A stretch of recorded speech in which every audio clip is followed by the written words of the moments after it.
Pemicu Nagita Slavina dipolisikan ayah kandungnya sendiri, Gidon Tengker tegaskan punya bukti kuat.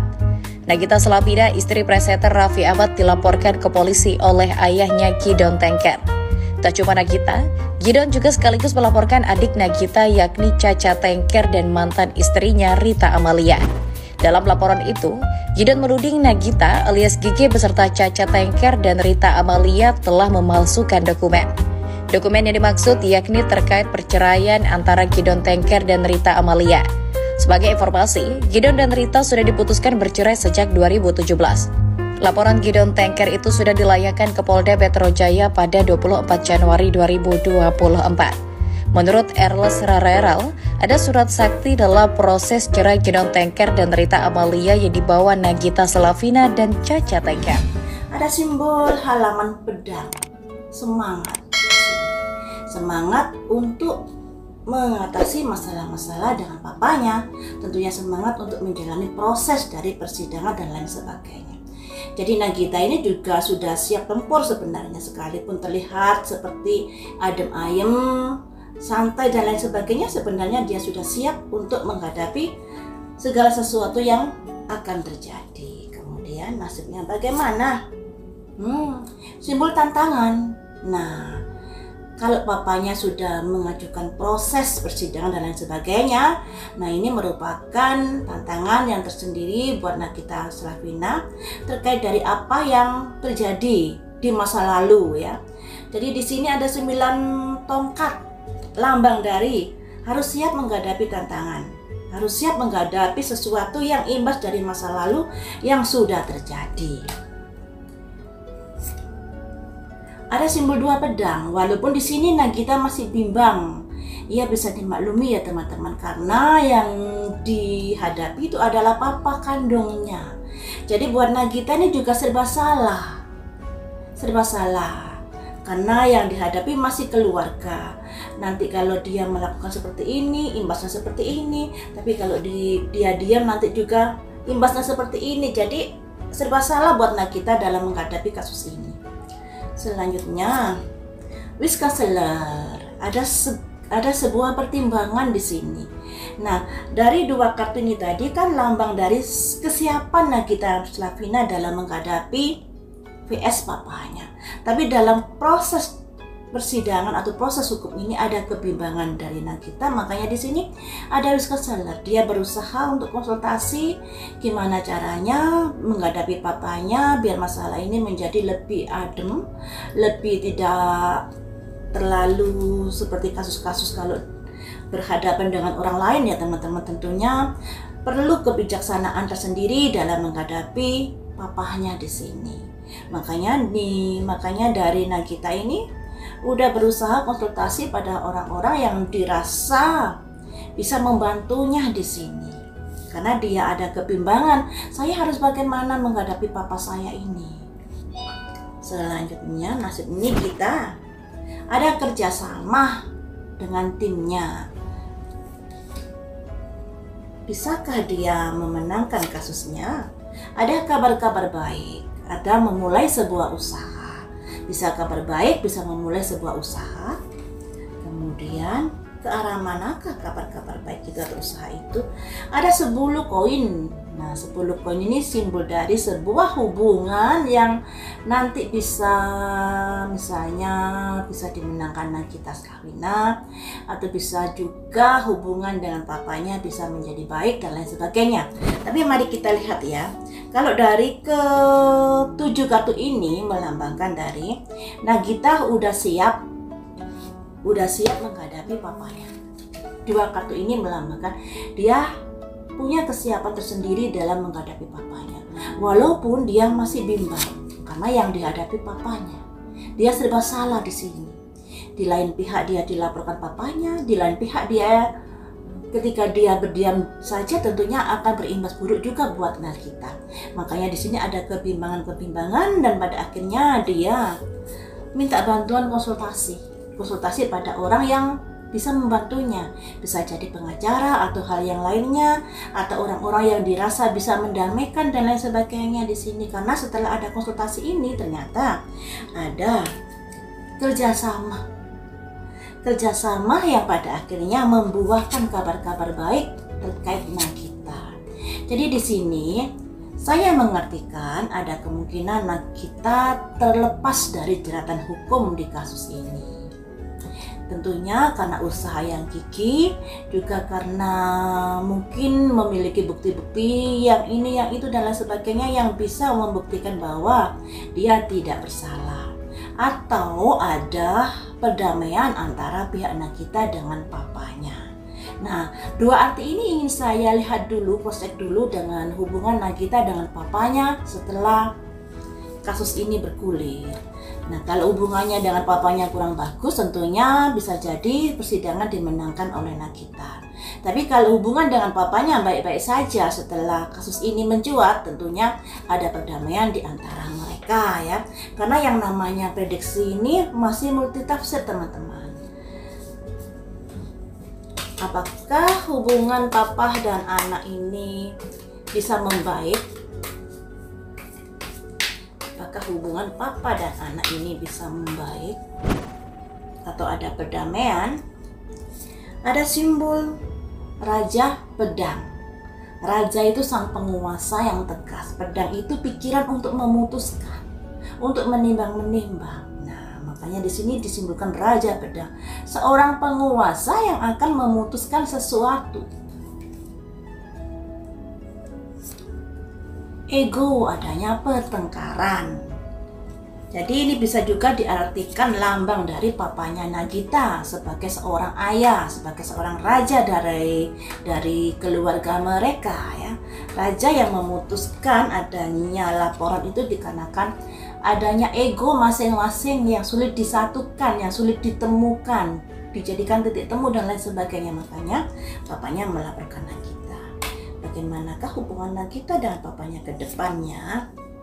Ada hubungan yang kurang bagus, teman-teman. Jadi kalau sudah dilihat seperti ini, ada kemungkinan Nagita nanti memenangkan proses hukum di sini. Karena di sini tadi kan ada simbol setelah bekerja sama dengan timnya, ada kabar-kabar baik atau memulai sebuah usaha yang pada akhirnya dia bisa memenangkan perkara tersebut. Ada 10 koin ya, 10 koin-koin itu lambang dari kemakmuran. Nah, di sini dia akan bisa dikatakan ya bisa terbebas dari jerat hukum.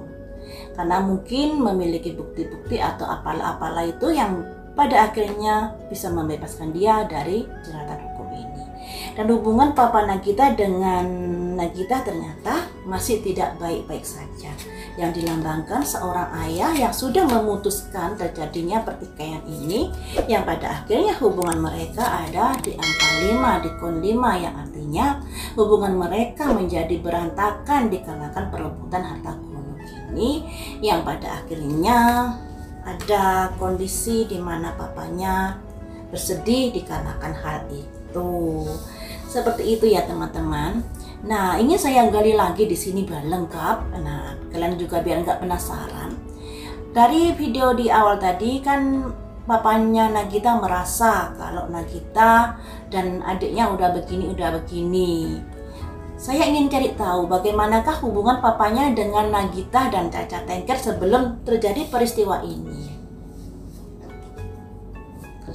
Bagaimanakah hubungan mereka sebelum terjadinya peristiwa ini? Harmoniskah atau tidak harmonis? Ada simbol pihak ketiga. Nah, pihak ketiga di sini jadi kita flashback ke belakang ya terkait dengan kehidupan Gideon Tengker, di mana sebelum dia menikah dengan ibunya Nagita, dia juga sudah memiliki istri. Entah istrinya udah cerai atau belum, saya juga nggak tahu. Tapi di sini ada pihak ketiga di dalam hubungan keluarga antara Gideon Tengker dengan Rita Amelia, Nagita Slavina dan Caca. Ternyata ada pihak lain di dalam keluarga ini. Ada pihak ketiga.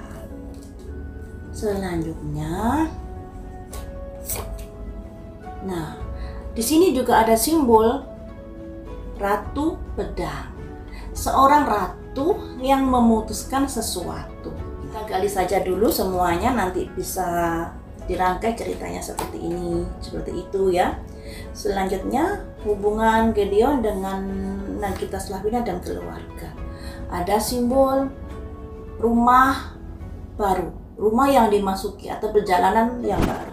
Artinya dari 3 kartu ini ada simbol pihak ketiga, ada simbol Ratu Pedang, ada simbol sebuah perjalanan yang masuk ke sebuah rumah.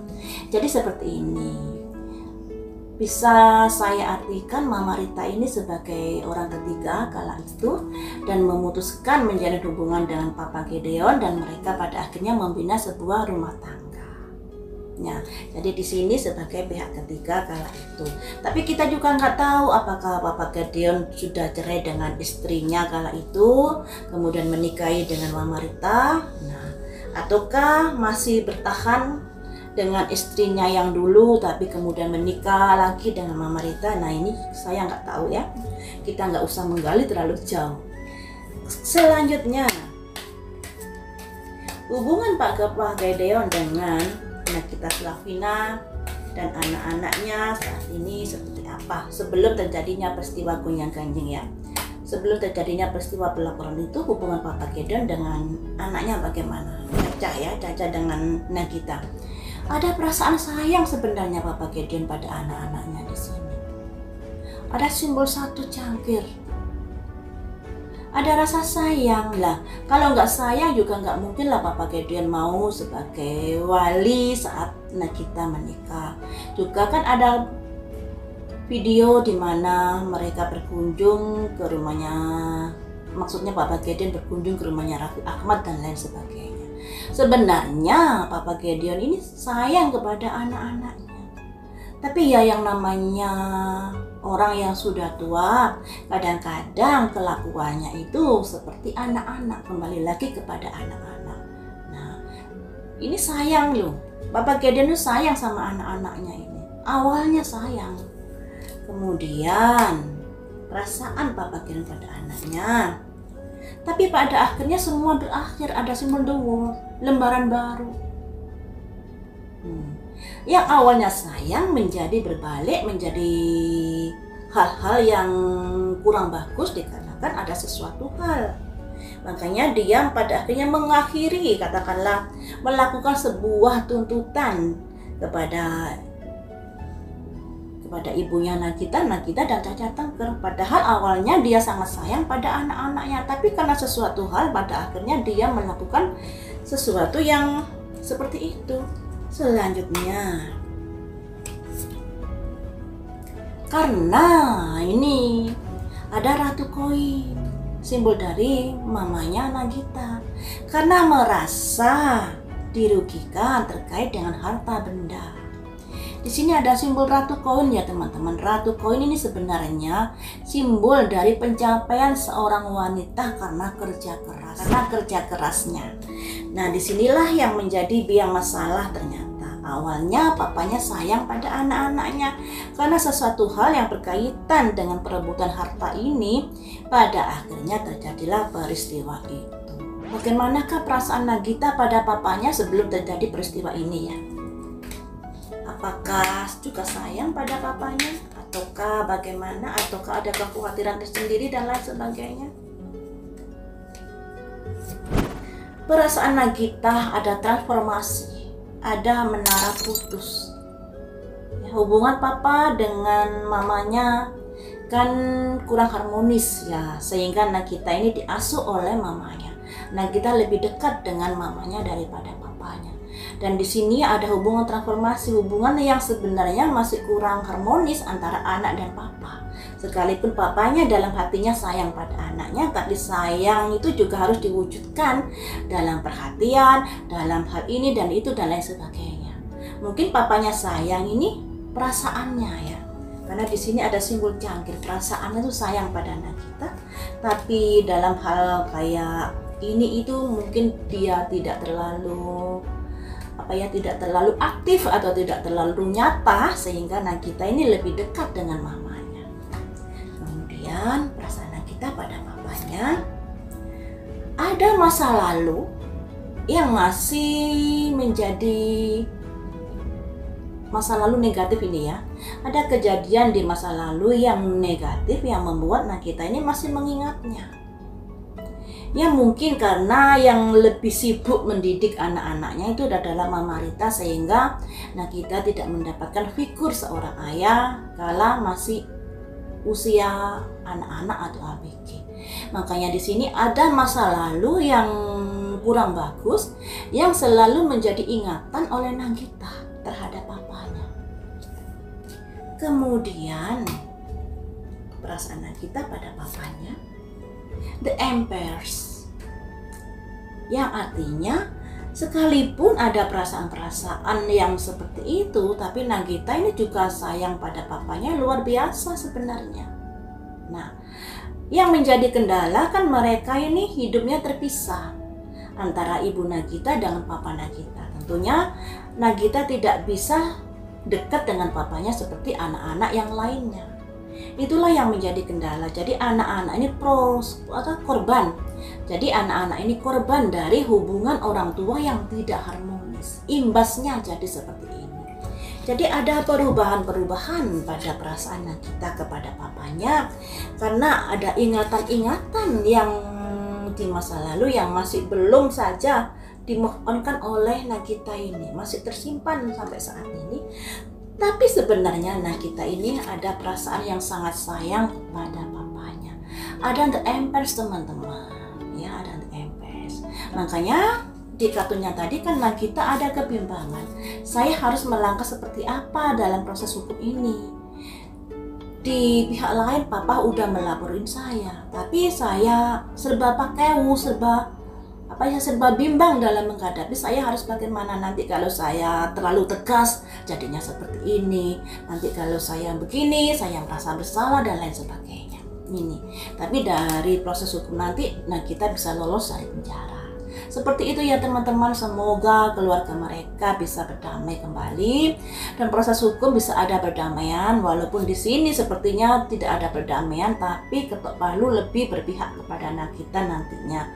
Lebih berpihak ini mungkin juga karena bukti-bukti yang menguatkan Nagita. Seperti itu ya teman-teman.